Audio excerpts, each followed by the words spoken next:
from the New Arts and Media Studios in Milwaukee. I'm Charles Purcell. This is The Log. I'm recording this on Wednesday, September 4th. Just today, this morning, another school shooting, 4 victims killed in a school in Georgia. As of this taping, 9 or 10 injuries in addition to that. The first thing, of course, is and should be, a mix of sadness, despair, outrage. It all kind of comes together. If you feel nothing, then I feel sorry for you. Then you're some kind of a psychopath, and there seems to be more and more of them these days. So yeah, if you feel nothing, then I'm not sure you just go ahead and, go to another podcast. I don't understand you, and I'll never reach you if you don't feel this. I don't care how many times it happens. If we're not outraged, then what are we? I guess I don't understand. Again, even after we repeat these headlines so many times over and over, thousands of deaths per year, gunshot victims, and especially in this sort of most particularly heinous iteration where their children killed in front of their friends and classmates. Every violent death is horrible in its own way. This has just a special sort of, not special in that it's better or worse than other killings. It's just got its own particular flavor. So first is the outrage. Second is then, what can we do about it? And here's the thing. A lot of times something bad happens and we kind of throw our hands up and say, what can we do? There's a horrible feeling of helplessness. But gun deaths in this country, there are absolutely things we can do, and they're so damn simple. Gun laws have been shown to make a difference. Just the really basic ones, the simple ones, the ones everyone understands. Red flag laws, laws about the storage of guns in a family, in a house, laws dealing with open carry or concealed carry, universal background checks. These are all initiatives that great majorities of Americans favor, including gun owners. It doesn't have to be a culture war thing. It doesn't have to be a tribe thing. It doesn't have to be a right or left thing. That's invented by a certain very narrow interests. But basic safety, gun show loopholes, close those up. Even the assault weapons ban, which the media will tell you is controversial, but it's not. And it's been proven to work. Things like gun buyback programs, none of these are controversial. Of the items I mentioned here, they range in popularity from simple majorities to super majorities to up into the 90 percentiles. And we've talked about this, you and I, many times. So first, the outrage. And I feel sorry for people who have lost the ability to be outraged. And then what can we do about it? I suppose there are problems in this world where we're not quite sure what to do. This isn't one of them. This is not one of them. And then the exact same thing applies to the week's biggest story, of course. 6 hostages taken by Hamas on October 7th, found executed late last week. And outrage. Okay, again, first the outrage. Hundreds of thousands of protesters hit the streets of Israel. Yes, appropriate outrage. But here's the part where I don't understand my fellow humans. I guess I just don't understand. Without diminishing the death of the hostages, my outrage is equal. The hostages killed the students in Georgia. There's no quantitative or qualitative difference. It's the outrage is equal. It's identical. It's equal to my outrage at the 40,000 Palestinians killed. And this is where I honestly don't understand my fellow humans who seem to have selective outrage. The day after they discovered the hostages, 11 Palestinians were killed in a school that was bombed. The day after that, another 8 Palestinians killed while standing in a bread line. How are these deaths different in quality or quantity than the 6 hostages found? Yes, you should be outraged at the hostages. You should also be outraged at the 8 killed standing in a bread line. But that gets one small headline because I guess there were no Americans in that grouping. Certainly not one whose parents spoke at the Democratic National Convention. And again, I'm not diminishing their story. I'm wondering why some people are seen as human beings and others are seen as numbers. I'm so sick of this double standard. Why are we not equally outraged, sickened, saddened at every death? The people in that school, the 11 people in that school who were bombed and killed the day after the hostages were found, they had families, they had parents, they have people left behind to mourn them. The 8 killed in the bread line the day after that, they had parents and families and a life snuffed out, a life of potential, a life that could have been filled with meaning and joy. I am so damned sick of this double standard. So the outrage. Second, now, what can we do about it? Well, here again, what can we do about it? Well, there's a damn lot the United States can do about it, and we're supposed to be a democracy. Israelis are doing what they can do. What else can you do? Hit the streets. Demand that Netanyahu accept a ceasefire deal for the hostages. Demand it. But he's standing firm because he knows that he's out on his ass as soon as this war is over. As soon as Israelis get a chance to vote again, he's just hanging on. And he's entirely doubling and tripling down on his notion that there can be no compromise, there can be no deal, just by his very definition of the situation. He has to destroy Hamas. And as we've said many times here, and as you don't need me, you can hear it in 1,000 other outlets, you can't kill an idea with a bomb.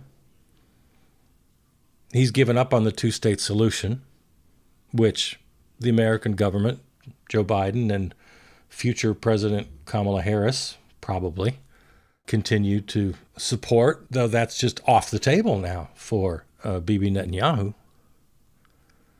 So what can we do?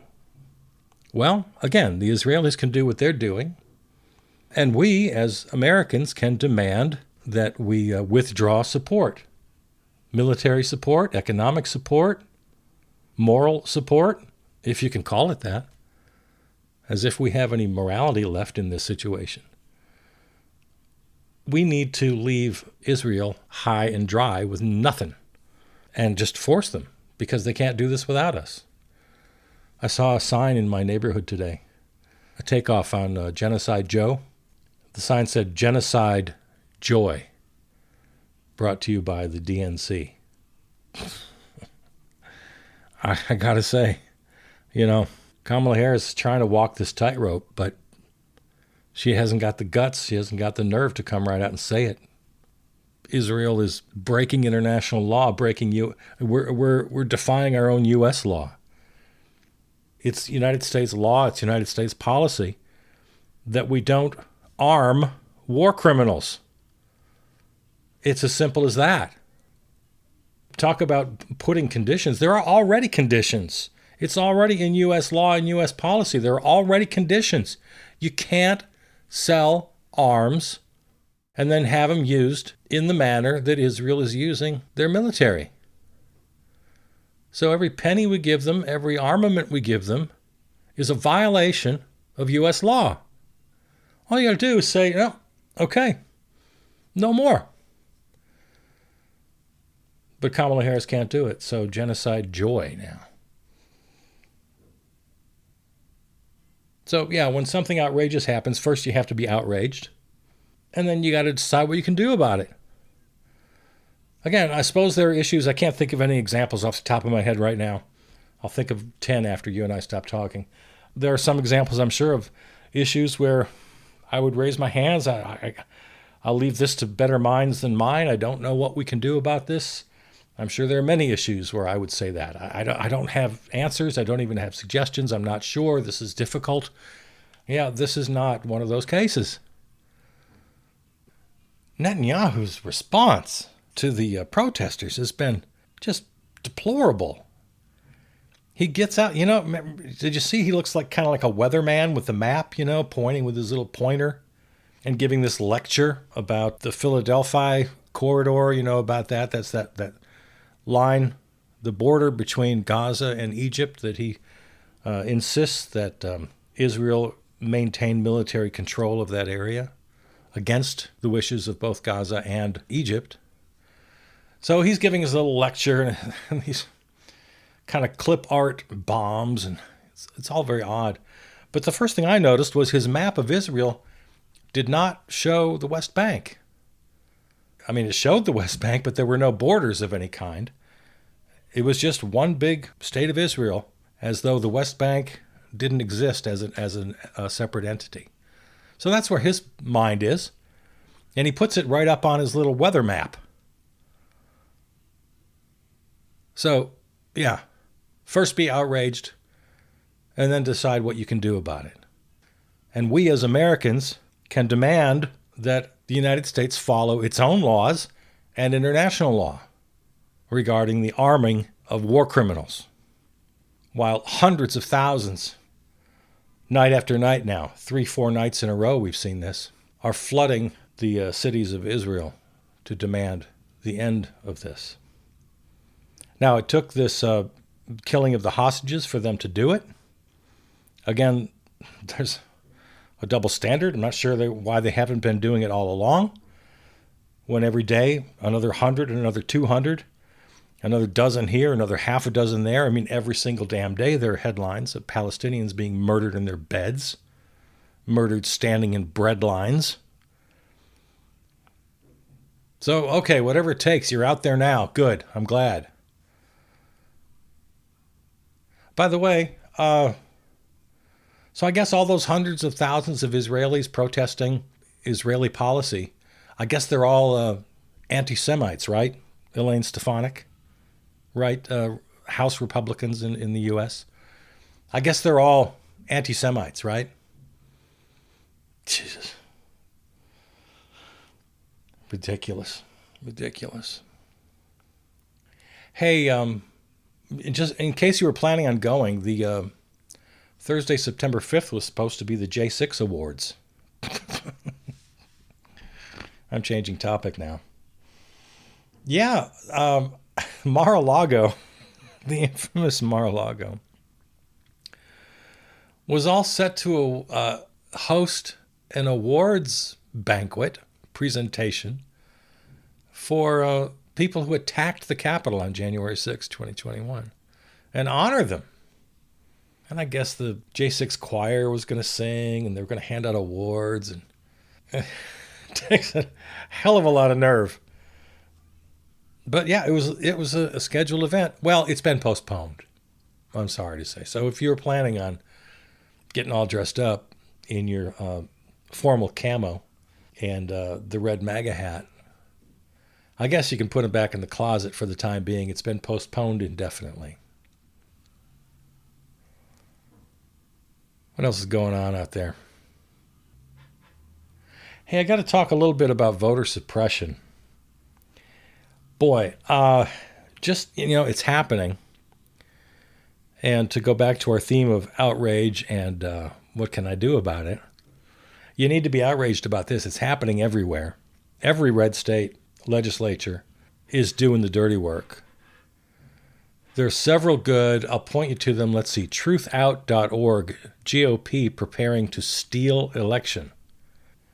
This week, Texas Governor Greg Abbott announced that since 2021 and the passage of Senate Bill 1, a controversial law that is still undergoing legal challenges, the state has purged more than 1.1 million people.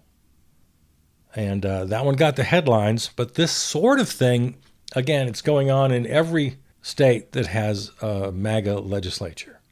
They're finding big ways and little ways to suppress votes of Democrats, to suppress votes of especially Black Americans. And this has been going on for a very long time. I often recommend the work of Greg Palast, P-A-L-A-S-T. I want you to look him up. He's a wonderful investigative reporter. This is his beat. It has been for decades now. He knows this issue inside and out. So anything you want to know about this issue, I highly recommend you read the work of Greg Palast, who, that reminds me, I forgot about that. He's got a new film coming out. Let me see. Did I make a note on that? Let me see. Yeah, here it is. From his website, I made a note of this. The new film, Vigilantes, Inc., America's Vote Suppression Hitmen. Let's see. We'll have its launch opening 1-week run in Hollywood, starting September 6th through the 12th. Then a special one-night opener in Oakland. So my friends in California, I have some very dear friends in Oakland. That'll be at the Grand Lake Theater on September 25th. And then I don't have any other information on what happens to the life of this film afterwards. I imagine they're probably looking for distribution. So there probably are no details to be shared yet. But let's keep our eye on that and find out how to see it if we're not in Hollywood or Oakland. But I do have friends in both places, so Hollywood, September 6th through 12th, and Oakland, Grand Lake Theater, September 25th. And then let's all the rest of us keep our eye out for that. Vigilantes, Inc., America's Vote Suppression Hitmen, produced by Greg Palast. So, I also have friends in Texas. Check your registration. This goes for pretty much everybody. Everybody listening, check your registration. Just make sure. Just double check it, triple check it. Make sure you're registered, because this is one of their favorite things to do, is to purge people. And they'll find any kind of excuse. If somehow your current registration doesn't exactly match your prior registration, maybe there's a middle initial missing, or you spelled your name differently, or there's been a move and there's a new address that hasn't been updated. I mean, they're going to find whatever they can find. Whatever they can find. And if there's some, if a last name sounds like it might be a Black name, this is what they do. Then they'll just kind of take a chance and say, well, okay, you're out. And this is the way they do it. And they've done it for years, and it's taken on this sort of hyper pace recently, and, with the great enthusiasm, the growing enthusiasm over the last several election cycles of the MAGA types, and their growing power, of course, and their allegiance that they've brought in now into their state legislatures. Another thing they're doing, you may have seen the headlines in Georgia, where the MAGA Republicans in the state legislature have now handed control.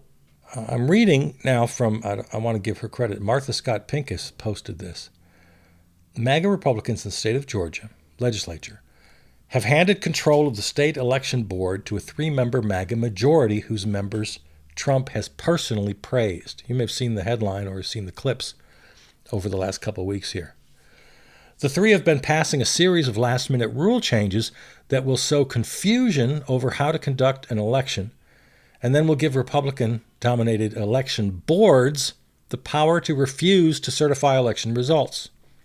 Such a scenario would put into effect the plan Trump and his allies hatched in 2020 to nullify the will of the voters. Tonight, I'm not sure when this was posted, so this has already happened. The DNC committee and the Democratic Party of Georgia sued to stop Trump's allies from blocking the certification of the 2024 election. Oh, that's credited to Heather Cox Richardson. Martha was just the person who posted it. Okay, so Professor Heather Cox Richardson, who we all love, a great American voice. So those are the kind of things that are happening. And in every state, they're going to find reasons not to certify. House Speaker Mike Johnson will be on board with this. So when it comes to time to certify, he will play hand in hand with these states and their representatives in Congress, in the House and the Senate. And this is what this Truth Out article is about. And they have game plans and contingency plans. They've got all sorts of plans if this thing is close. And it will be, in the swing states especially. I have to look up which of the swing states have Republican legislatures. I know Wisconsin certainly does. Democratic governor, but Republican Senate and Assembly. I'd have to look up the others. I think Michigan is Democratic. Pennsylvania, not sure. I can look this up. But yeah, that's the plan, to gum things up and to somehow get the election back to the House of Representatives. Because that's what happens if certifications can't take place before the deadlines. It goes back to the House of Representatives. The Republicans have a small majority. And if they can convince their members to hold the line, they have the power. I know it sounds crazy. They have the power just to declare the Orange Menace the 47th president of the United States. And they have plans to do this. And they absolutely will do it if they're able. So what it takes, okay, back to our theme. Outrage and what we can do about it.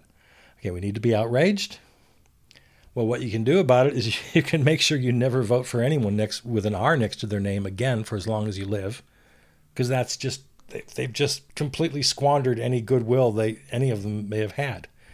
Right down to your local dog catcher who may live across the street from you and be a very friendly neighbor. If he has an R next to his name, he can't be trusted.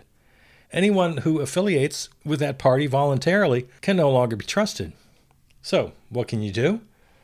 You can never again vote for a Republican. What can you do? You can make sure everybody knows about this. The light of day will harm them. They work best under cover of darkness. And if you're a lawyer,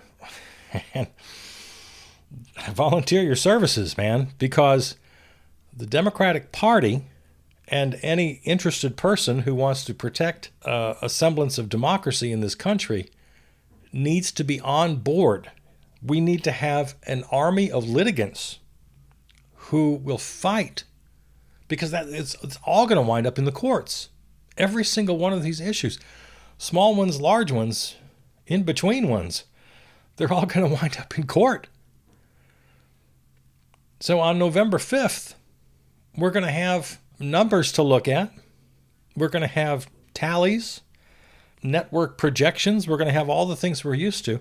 We're also going to have literally thousands of challenges filed in courts at every level. And some of them, many of them, going all the way to the Supreme Court. There's no getting around it, because this is how Republicans work now. So that's just going to be part of the election, at least for this 2024 election. Probably for the next several elections. I hope not. I hope we can do away with this. We have to vote Republicans out of existence. The party needs to go the way of the Whigs. It just needs to go away. We don't need two parties. It's too late to open up a whole new topic of conversation here. But just the thumbnail version of this. And you're not hearing anything you haven't heard me say before. I absolutely believe in a nice big spectrum of ideas. The free market of ideas, a political spectrum from right to left, It should be vibrant. It should be dynamic. But we don't need the current Republican Party to do that. We absolutely do not. We don't need MAGA to do that. We don't need neo-Nazis and fascists. We don't have to have everybody on that spectrum. In good conscience, you can call yourself a small d Democrat proudly, and also, at the same time, admit that there are certain ideas that have no place on the spectrum. And if they are there, at most, they're a tiny sliver of radicals. And yes, you still have free speech. And if you can convince a majority of Americans that you've got the right answers, I guess you've still got your opportunity. But the current crop of MAGA fascist Republicans and their ability to manipulate the system and create a tyranny of the minority in many states and, God forbid, in the nation. No, you could be a proud small d Democrat and say, I don't accept that. No. Okay, that's actually a very good topic that we should spend some time on. But for today, we're going to say that's our time together. And thank you for listening. On a program note, I'm going to come back with Charles Purcell Presents. You know, of course, that The Log, it's where we do news and politics. Charles Purcell Presents is where we do radio theater, sketches, monologues, soundscapes, music, the fun stuff. Much of it is also political or social commentary, but in the form of a lot of absurdist theater, and, it's fun. So, here's my program note. We're going to start that up again this week. So you're going to see 2 episodes per week in your feed. One, The Log, and the other, Charles Purcell Presents. I don't know what that's going to be yet, because I'm considering handing over Charles Purcell Presents, handing it over to The Log. In other words, it's going to be a second half hour of mostly news and political analysis. Maybe we'll take that opportunity to go a little deeper into issues like the one I just had to bail on because we're out of time. I've got about 24 hours to decide how I want to handle this. So that's just my little program note. Watch for that. You're going to have 2 episodes in your feed. One's going to say The Log. The other one's going to say Charles Purcell Presents. I'm not quite sure what Charles Purcell Presents is going to sound like yet. I'm figuring that out. All right. Okay, let me, as always, tell you that the website is charlespurcell.com. That's where you can find lots of content, including this episode and all other episodes. Contact me, charlespurcell@gmail. Follow on Facebook. Thanks to River West Radio, our flagship terrestrial station, riverwestradio.com. Peter Donalds wrote and performed the theme song. And there it is. Love you. See ya.